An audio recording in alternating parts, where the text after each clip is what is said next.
You're listening to the DSW podcast with James Ledger. Right, so welcome back to the Disability Sport Wales podcast with me, your host, James Ledger. Today's episode, we're going to be talking about athlete identity and the important topic around transitioning through sport.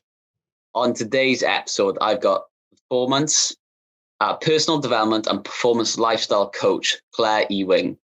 Claire is working with a number of athletes at the moment and in and out of sport, and I'm really excited to have her on the show. How are you doing, Claire?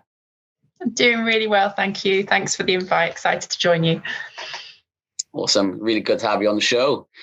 Claire, can you tell us a little bit about yourself? You know, I've looked at your LinkedIn and you've worked in some very exciting places over the last few years. Can you just tell us a little bit more about yourself and the kind of roles that you've done over the years?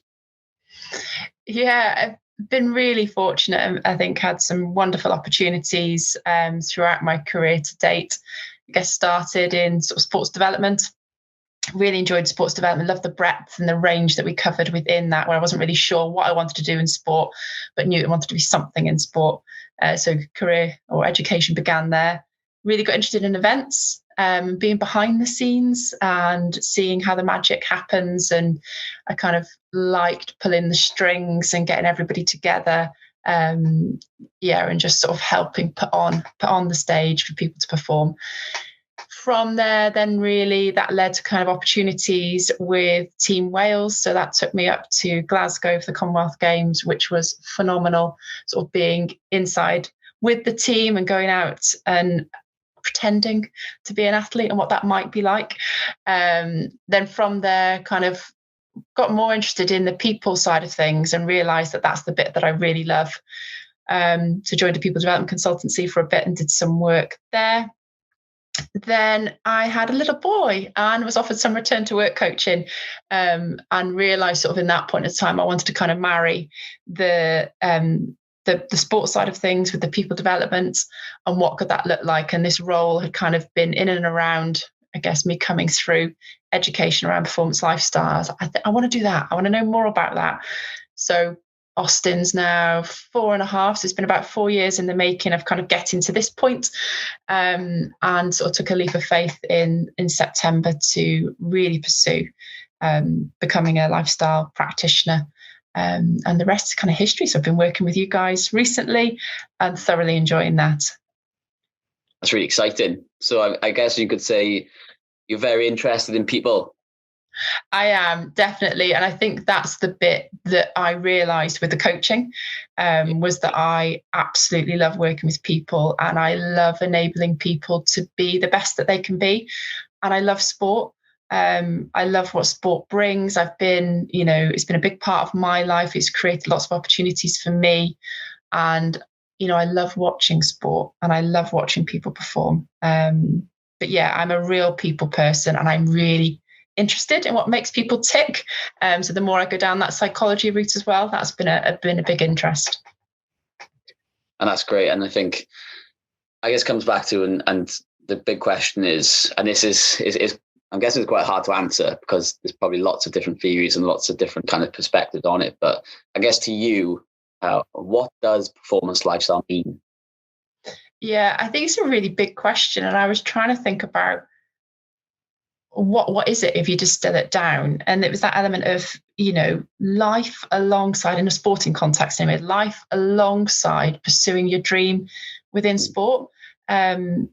Because, life doesn't stop because we decide that, we want to become an Olympic champion or a Paralympic champion. It's that element of life probably gets harder when you decide that, because you've got to become, really focused in sort of going after that goal. So the lifestyle management, how do you get everything in place to enable you to do what you want to do and pursue that dream? That's what it means to me. And then I think kind of with the more you dig into it, the more complex it gets, depending on who the person is, what the dream is, what the sport is, what the environment is that they're working within. But ultimately, it's about supporting the person to do whatever it is that the person's decided they want to do within sport. And then when I think about it through a practitioner lens of what do I do? So there's kind of 4 key themes that I look at. So from a well-being point of view, how are you? How do you manage yourself? What allows you to feel that you're most resourceful? Then there's the personal and professional development. So, what are you doing maybe alongside your sport? We talk about dual careers. So are we doing sport alongside education? Is it alongside a job? Lifestyle, managing your diary, friends, keeping friends and family, all those commitments that we've got. And then also that element of kind of transitions, when changes happen in life, how do you navigate them? How do you move through them? So you're right, it is lots of things, and we could spend a lot of time and just trying to dig into it. But ultimately, the person in the middle, how are you? How's life? How are you doing with what you're heading after? That's really interesting. And there's so many athletes all over the world that do this dual, I guess, life, whether that is work or education. I know even in my group myself, I'm an athlete, but I also work with Disability Sport Wales as well. But and then there's other athletes within my group that are also students. So yeah, it's very much kind of around that kind of creating them kind of connections, creating that life in and around sport. And I guess my question is that, and again, this is quite a big one, is just how do these lifestyle kind of choices, things affect our performance? Yeah, you think about it as, you don't wake up in the morning and go, I'm just gonna, all I am about today is the running. There's so many other things that will process through your mind, how you're feeling, what you have for breakfast, how you're going to move from breakfast to the track or whatever it might be. There's so much linked to performance, because ultimately it's how you feel on the day that will allow you to do what it is that you've trained for. And I guess the question for you, James, when you kind of get on the track and you're ready to go, what other things could get in your way from a performance point of view? I guess is the stuff that you can control. For me, one of the biggest things I have is I have a guide runner, so I can't control what he has going on either. So it's very much a kind of limiting factor in my career, is that I rely on other people to be okay on the day as well. Yeah, and that's it. That element of being okay on the day. What does that mean? What is it that you need to feel that allows you to then go and do what you want to do? So that lifestyle element then, and those, controllables within that, what are they? And once we can identify what they are, then is there possibility within that to understand it a bit deeper, to ask some good questions about people who maybe have slightly more control in that, which will allow you a bit of insight to put that into your routine or into your preparation. So, travel, finding out from the team manager, when's the bus going? What time do I need to be there? How long is the journey? Are we going to be stopping for breaks on the journey? Do I need to bring food? Because a lot of the time you can kind of just turn up and expect all of these things to happen around you, so you're giving over a lot of control to others. But then managing yourself, you talked about being okay on the day. So have you had enough sleep, or did you spend the night up late studying because you had an assignment due in, or were you trying to balance a work deadline alongside then being top of your performance to run for a qualification time the next day? Those competing demands on your time will impact your performance, whether that be in the sporting arena or whether that be in work or education. So it's having an awareness of all of the component parts that make up that day, that week, that month, that season, and taking time to take some ownership of it and raise your awareness around it. And then I think also, from a support point of view, who do you need around you to allow you to get the greatest performance. And that might be family and friends, that can be your coach. It could be people that aren't that helpful for you at certain points in time. Anything can impact your performance. And the more you can raise your awareness to understanding what you need in that moment from a sporting point of view, but also outside of the track. Big question, lots of things within it, and there's things in there, like you said, that are outside of your control as well. So, if you look at the cost of living crisis at the moment from a financial point of view, where are you at with funding, from sponsors? How are you managing the budget at home? Because those pressures will play on your mind. So what can we do to allow you to feel as comfortable with that, or have options, or have strategies or plans in place that you're dealing with it. So a bit of a long-winded answer, but I think you hit the nail on the head at the beginning. There are lots of lifestyle factors that can affect performance. Yeah, and I guess you're working with a number of athletes at the moment that are different paths. Everyone's journey through sport is different, isn't it? The athletes you're working with at the minute, maybe on different kind of levels or times in their career. How does that kind of support differ, I guess, from athlete to athlete? It hugely differs. And I guess the role of the practitioner in that for me is not assuming that every person's the same. So like you pointed to there, that your peers around you, you're all maybe working towards a similar discipline, and you're all maybe pursuing a certain time, but you'll all be doing that in a very different way, and you'll all be doing that with a very different life behind you, and a set of skills, or a set of values, or a way of looking at the world that will be very different. So for me, to begin with, is looking to understand what it means to you. Where are you at? What do you see? What are you not seeing? What are the blind spots in the way you go about your business, go about your time? And then depending on what's coming up, are you going full qualification for the Paralympics that are coming up? But at the same time, have you also got a job that you're looking to get, or you look at a career progression that you're looking to pursue? Are you about to become a dad? Are you about to get married? As of other factors in your life changed? Life experiences, are you at the start of your career where everything's really exciting and you're open to going anywhere, doing anything, whatever I need to do, I will do, I'll be there? Have you had an injury that maybe still there? You've still got a little bit of a feeling about it, so you're apprehensive about whether that will show up or not show up, and how do you balance your recovery and your rehab alongside a full-time job? So there's, depending on who the person is, what they've got going on in and around their life, and the tools and the resources that they have to hand to be able to navigate that.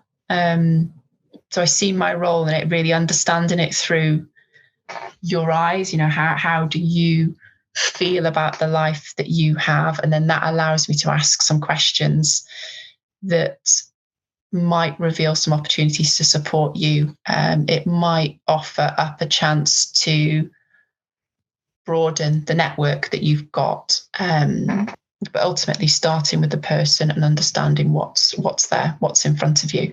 And then that will dictate, I guess, or inform where we'll go and who we need around us. And I guess it's important to note as well, isn't it, that we look at these top athletes, whether that's in athletics or football or rugby, whatever sport it may be, and we think that these superstars, I guess, don't have these issues that everyone else faces. I think we forget sometimes that athletes are also humans as well, that deal with normal stuff, isn't it? Yeah, we did it in a session recently, didn't we? We put up pictures on a screen, and I asked, what's everybody in here got in common? We were looking for a sporting connection, or we were looking for they all compete for Wales. And I revealed, it was a kind of a spoiler for anyone else that comes on a session with me, but all human. Everybody in that picture is human, and they are all dealing with life in different ways. There'll be similarities. So we talked about that strength in working with peers. So when you're sharing an experience as an athlete, how are you finding it? How are you navigating that? I'm really interested in how you balance or blend your training with your work, with your podcast career. How do you do it? Tell me. I'd love to know, because I'm interested to do something similar, or I'm finding it difficult because I find training really intensive, and at the end of the day, I'm really tired and I don't have energy for anything else. So the life of an athlete, I think athletes are superhuman because of the dedication in which you pursue the goals, and also what the environment asks of you to perform at that level. There's a lot of sacrifices that are made, but it doesn't mean that life is not there. You're choosing to maybe not do some things, but it doesn't mean that they don't exist. And that's an interesting point as well, about, especially in the para world and being a para athlete, sharing experiences and life situations with other people who have a similar disability to you was really kind of enlightening for me. I remember going on my first camp with James Ball, British para cyclist, and we didn't talk about sport at all. Like, we spoke about life and how we navigate the world through being visually impaired. And, for me and him, that was a huge connection for us in terms of, forget the sport, forget the athlete title. It's about, and we're both called James, funny enough. So it's about being James, and how do we navigate that world as being visually impaired. And, from what I've learned from James, is probably up there with the most important things I've learned in sports, through sports, regardless, Yeah, and that's, the beauty of remembering that you are more than your athletic identity, and those connections that you can have with people of how you approach life, how you make decisions, the choices you make, how do you get from A to B? I'd really love to know, because I find it really tricky. Or when I'm, trying to select a guide runner, or I'm looking for that kind of partnership and that connection with somebody, how do you know when you've got a good connection? What does it feel like to you? What do you, how do you ask the questions, and how do you create those bonds? That's something from a shared experience point of view that many others couldn't give you. So knowing that you have the control and the ability and the gift to be able to go and ask those questions is hugely powerful. I think we forget sometimes that when we're, in an environment in pursuit of a goal, that we have to do everything that's asked of us. Having curiosity, having an interest to know how could it work for me, because I'm me, and I want it to work well for me. I guess my next question is around transitioning or change. And, as an athlete, you can go through transitioning or change throughout your career, whether that's going to another sport, for an example, like James Ball did. He went from athletics to cycling, or it could be kind of retiring from sport, and that brings challenges, and that may be a fear for many. So I guess, what do them challenges kind of look like? Gosh, there could be anything, and the changes that come up, and they talk about sort of normative and non-normative is the language that's used. So those things that are maybe predictable. So it might be that element of you're going from juniors to seniors. That's something that will predictably happen through most sports. We will make that change, and we will move through the transition from one to the other. And there'll be feelings associated with that others would be able to share with you. And how you experience that might be different, but there's elements within that we can probably predict, and things that can be done within and around the environment to support you in that movement from one to the other. So a buddy system, or they do in schools, don't they, when you go and kind of have a little bit of a not an inset day, I can't remember what they call it now, but you'd go and kind of experience it. What does it feel like? So then when you do it for the first time, it's not so alien to you. And it might be that you're going from, like getting from one club environment to another club environment. There might be some predictable elements within that. There's an element of choice in there. So like you said about that, deciding to retire. If you decide to retire and you've spent time looking at what you will do beyond your sporting career, you've got a feel, a vision, a plan. If you have achieved the goals that you wanted to do, and that's enabled you to go, enough. I've done everything that I wanted to do within this sporting career, and now I'm ready to do something different, whether that be go to a different sport like the other James did, or whether that be, do you know what, I'm hanging up my sprinting shoes and I'm done. I'm ready to kind of explore a different chapter in life. So that's one element of it. And then you've got those bits that aren't predictable, or things that happen to you, or choices that are taken out of your hands. So we've got things like, you're not selected for an upcoming camp, or you're not selected to make the team that you've been working 4 years within that cycle to go after. You get an injury, or you have a career-ending injury. There's so much within sport that is unpredictable, and there's so many changes that can happen that you would not choose. So how do you navigate that, and how are you going to feel? Who do you need around you to support you to move through those transitions?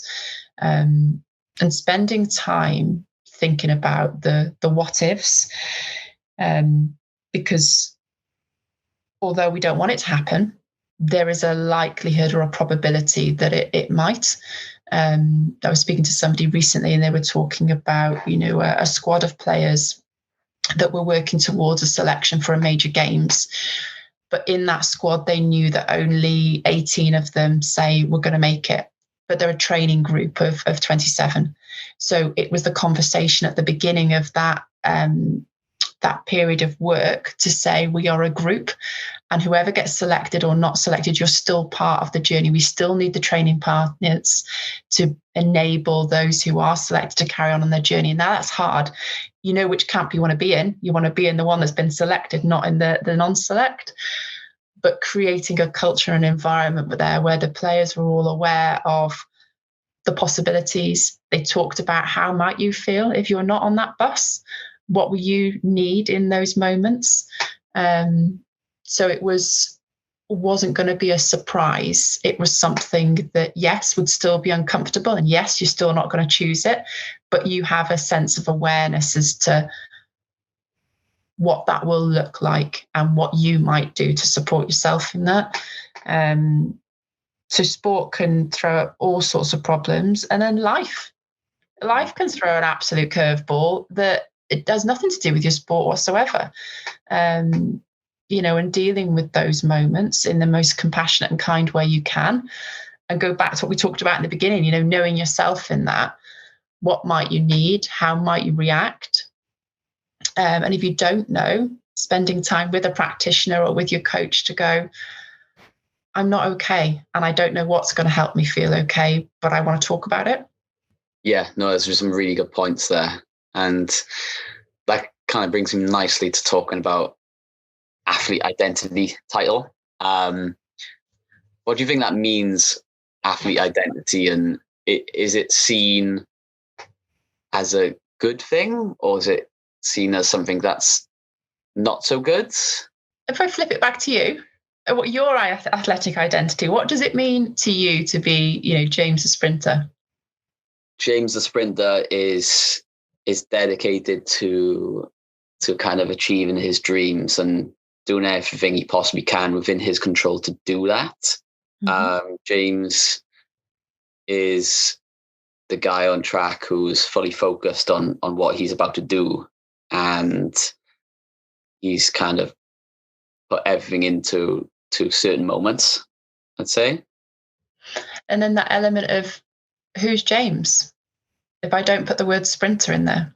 Yeah, and I guess then James is a partner. He's a sport massage therapist and likes to catch up with friends and enjoy life as much as he can, and kind of wanting to make a difference on the world and to help inspire young people with a disability to be okay with their disability. And that's it. A lot of time is dedicated to your athletic identity. Your your training programs all mapped out for you. If you're working towards, a major games, you're at camps, your whole year is kind of governed by where you need to be, when you need to be there, and what you need to do when you are there.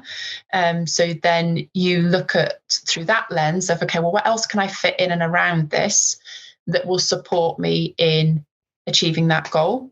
And then once you've got that, okay, what other time have I got? So it's not starting from a position of what am I going to do this year? It's adding in other parts of life in and around the athletic part. And when you're focused on delivering a goal, that's a reality. But, go back to that bit we talked about, enabling performance and enabling you to be at your best. When you have got a good sense of well-being, you'll be the most resourceful person that you can. So that's only going to help you to do your performance goal. If we are only focused on ourselves as that athletic identity, there's risk associated with that.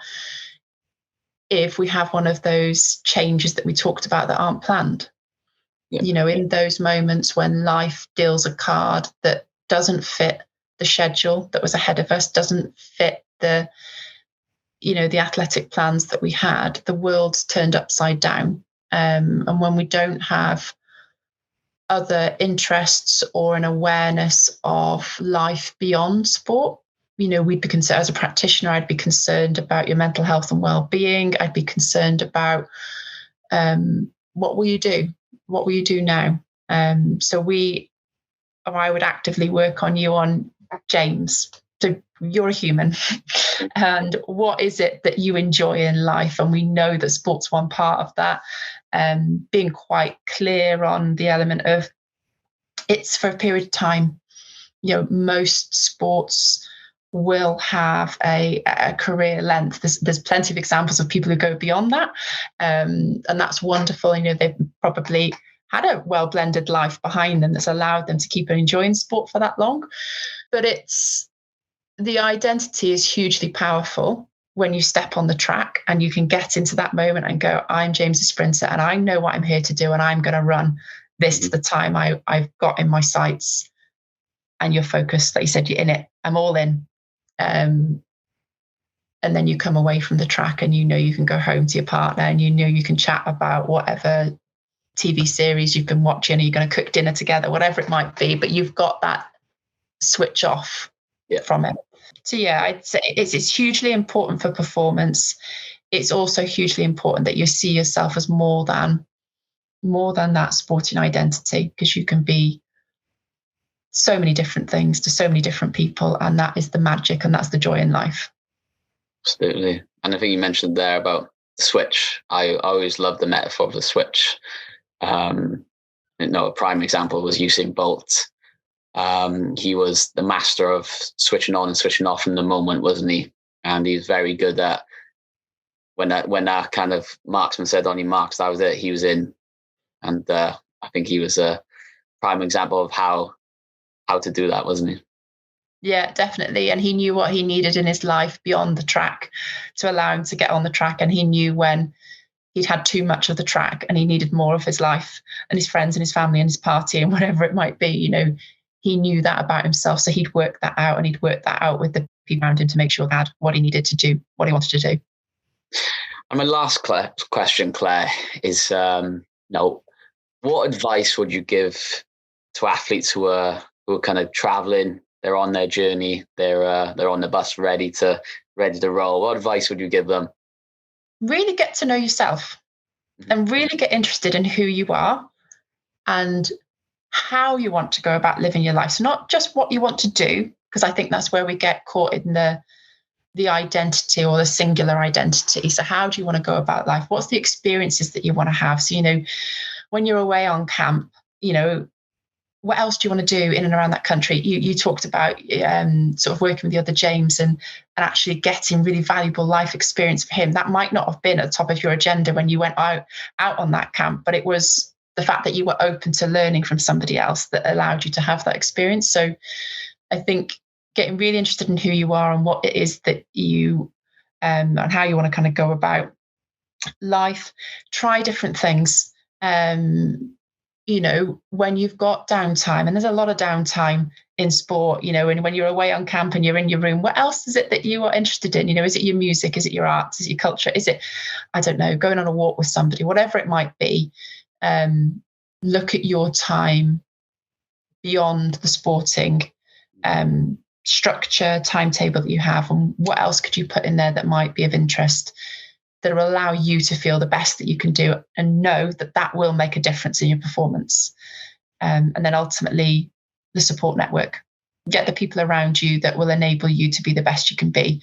And knowing that whatever you do currently is one chapter. It's one chapter in your life, and you can write lots of chapters, and you have the gift and the agency to be able to do that. Support network, know yourself.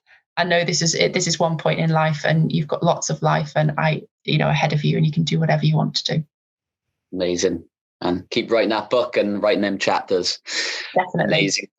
Thanks so much for joining us. There was some amazing points, and I know the listeners will take a lot from this conversation. So thank you so much for joining us. And from me and everyone at Disability Sport Wales, I wish you the best of luck, because you've got exciting stuff coming up, and I'm really excited to see what you do. Thank you very much. Same to you, James. Big season ahead, so I'll be watching you as you go out. Thanks so much. And thank you for those listening and watching. You can see the full episode on all our channels on Podbean, Apple Podcast and Spotify. I've been James Ledger. Been an amazing episode as always. And I'll see you on the next Disability Sport Wales podcast.